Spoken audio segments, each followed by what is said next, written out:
আজকে প্রথমবারের মতো ওল কচু দিয়ে ইলিশ মাছ রান্না করলাম। খেতে এত মজা হবে ভাবতেই পারিনি। আর ছেলেমেয়ের জন্য আলাদা করে ইলিশ মাছ দিয়ে পেঁপে রান্না করে দিলাম। সো হ্যালো এভরিওয়ান, আসসালামু আলাইকুম। কেমন আছেন সবাই? সকাল থেকেই ভিডিওটা শুরু করলাম। বাইরে তো দেখি সকাল থেকে রোদ উঠছে। আজকে কয়েকদিন থেকেই তো বৃষ্টি হচ্ছিল। মেয়ে হচ্ছে সকালে নাস্তা করে মাদ্রাসায় চলে গেছে, ছেলে ঘুমিয়েছিল, ঘুম থেকে উঠে পড়ছে। তো ছেলেকে একটা ডিম ভাজি করে খাইয়ে দিব। আর এটা হচ্ছে হাঁসের ডিম ছিল, হাঁসের ডিম আমরা সবাই খুব পছন্দ করি। তো রাতের ভাত ছিল, সেটা দিয়ে তো ডিম ভাজি করে এখন ছেলেকে খাইয়ে দিবে। ও যতগুলো খাওয়ার খাবে আর বাদ বাকিগুলো আমি খাবো। তো আমি সকালে আমার জন্য আর নাস্তা বানাই না। রাতের ভাত থাকলে বা তরকারি থাকলে সেটাই আমি খেয়ে নিই, তরকারি থাকলে মুড়ি দিয়ে খেয়ে নিই। তো ছেলেকে এখন খাইয়ে দিয়ে তারপরে আমি চলে আসলাম রান্নাঘরে রান্না করতে। তো ইলিশ মাছটা হচ্ছে ভিজিয়ে রাখছিলাম। একটা ইলিশ মাছ ছিল, এটা হচ্ছে ওল কচু দিয়ে রান্না করব। আর ওল কচুগুলো এই তো আমি একটু মোটা মোটা করে কেটে রাখছি। তো আমার ছেলে মেয়ে হচ্ছে কচু, তারপরে হচ্ছে মেটে আলু, ওল এগুলো খেতে চায় না। এই জন্য ভাবলাম যে ওদের জন্য আজকে পেঁপে দিয়ে রান্না করে দিই মাছ, আর আমাদের জন্য হচ্ছে ওল কচু রান্না করি। তো পানি হচ্ছে গরম বসিয়ে দিয়েছিলাম, গরম হয়ে গেলে ওল কচুগুলো একটু ভাপিয়ে নিচ্ছি।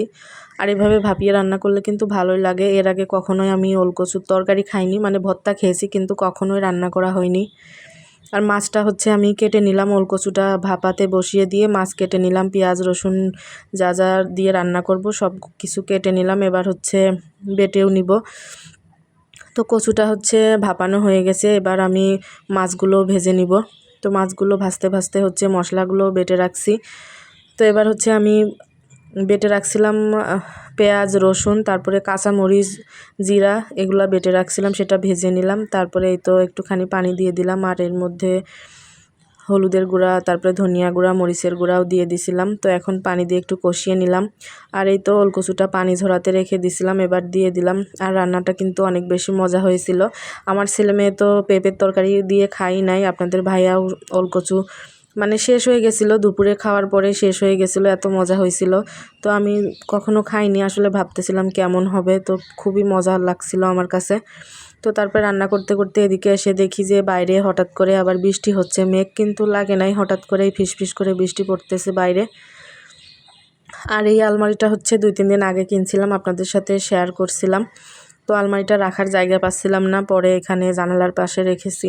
তারপরে এই তো রান্নাঘরে এসে দেখি তরকারিটা বলক উঠে গেছে, মানে ভালো করে কষিয়ে নিলাম। তারপরে এই তো পানি দিয়ে দিলাম ঝোলের, এবার মাছগুলো দিয়ে দিলাম। আর হচ্ছে টেলে রাখা জিরা আমি বেটে রাখছিলাম, সেটাও এবার দিয়ে দিলাম। জিরার গুঁড়া দিলে কিন্তু ঝোলটা খেতে খুবই ভালো লাগে। তো ইলিশ মাছ দিয়ে ওল কচু রান্না হয়ে গেল। এবারে তো পেঁপেটা আমি লবণ আর হলুদ দিয়ে একটু ভাপিয়ে নিচ্ছি। মানে এইভাবে কিন্তু পেঁপে রান্না করলে আমি লবণ হলুদ দিয়ে একটু ভাপিয়ে নিই, তাহলে পেঁপের কষটা হচ্ছে চলে যায়।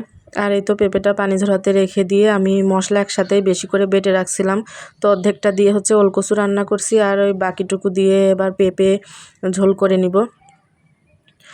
তো এই তো মশলার সাথে পেঁপেটা কষিয়ে নিচ্ছি। তো এবার পরিমাণ মতো পানি দিয়ে দিব, একটুখানি পানি দিয়ে হচ্ছে আমি পেঁপেটা কষিয়ে নিব, যেহেতু সেদ্ধ করাই আছে।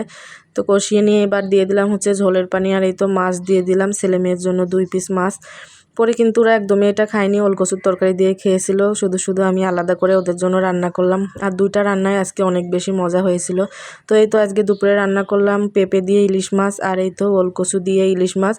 তো রান্না 2টা দেখতে যেমন লোভনীয় লাগছে, খেতেও কিন্তু অনেক বেশি মজা হয়েছিল। তো তারপরেই তো রান্নাঘরের কাজকর্ম সেরে দুপুরে গোসল করার পরে তারপরে দুপুরের খাবারটা খেয়ে নিচ্ছি। ছেলে মেয়েকেও কিন্তু খাইয়ে দিয়েছি, মানে ওরা তো নিজেই খায়, ওদেরকে খাবার দিয়ে দিছিলাম, ওরা নিজেরাই হাত দিয়ে খেয়ে নিছে। তো এই ছিল আজকের ভিডিও। কেমন লাগলো অবশ্যই জানাবেন। ভালো থাকবেন, আল্লাহ হাফেজ।